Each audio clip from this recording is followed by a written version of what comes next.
live action news out of somewhere in Arizona. Oh, last Tuesday, August 20th, is when they found it. I hate to have to tell this story, but it has to be told. It's talking about what happens with the divisiveness between cohorts, co-workers, and colleagues. Yeah.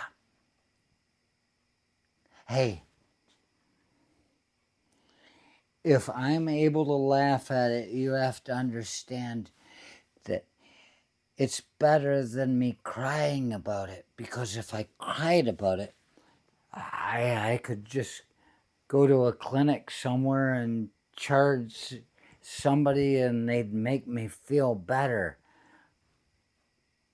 Feeling better to me is free. I see the joke when it happens. This damn woman in Tempe, Arizona, working for, I don't know if I should say Wells Fargo or not. I don't know if they appreciate me like they used to or hate me more than they remember me. It's hard to tell sometimes. This woman went into work in Tempe, Arizona, 7 a.m. on a Friday. Nobody noticed until Tuesday. The funny part of it is you watch the way the reporters talk. I found it a very interesting thing to say when that one guy's telling the story. He says the woman showed up at 7 o'clock on Friday morning, and the body, that's what they said, the body was found on Tuesday. She went from being a living human being to a rotting corpse in the story right there over the weekend. You see how easy it is to do? And it's just so sad. That's the divisiveness I speak about. You look at something like Arizona, it's a big red state.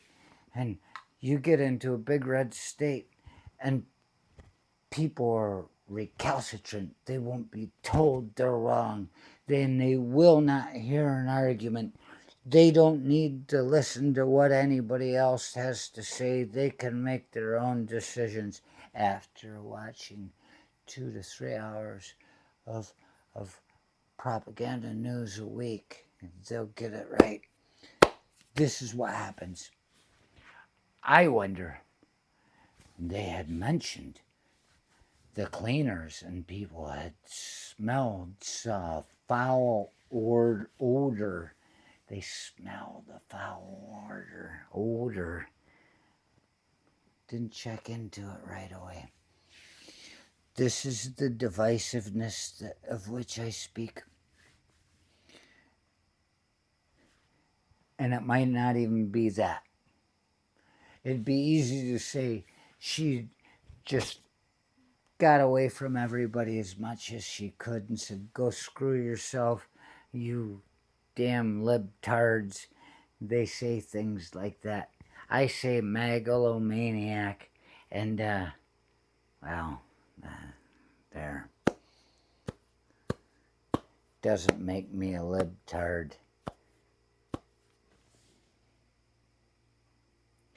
The idea, if this woman showed up on Friday morning at 7 a.m. and nobody spoke to her, and as Victoria says, nobody missed her at home over the weekend.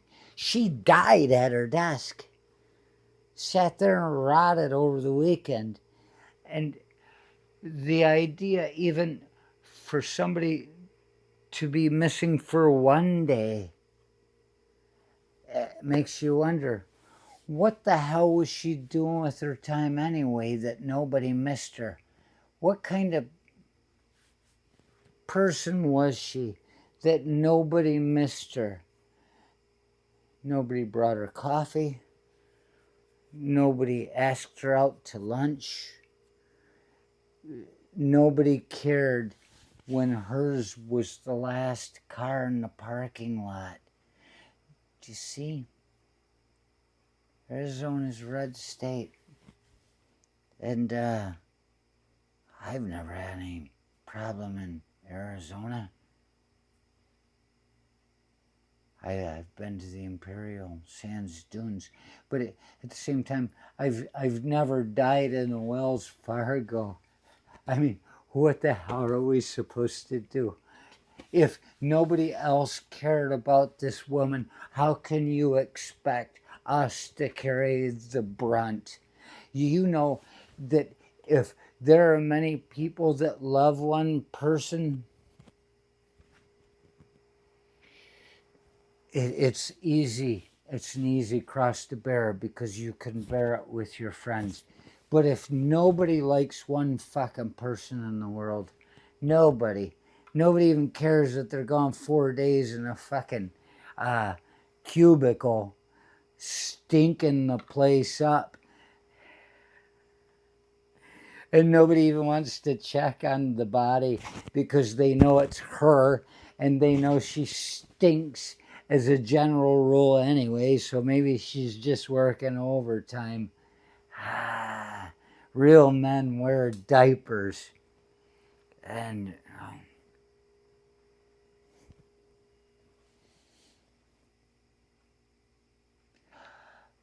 it would be a very difficult thing for the whole universe to come together to try to care about this person that was gone for 4 days in a soulless desert. This husk that she carried with her. Sometimes you just have to admit nobody likes you. Hey, remember, it's like, subscribe, and share the Judas Resurrection. Yeah, something for everyone to hate.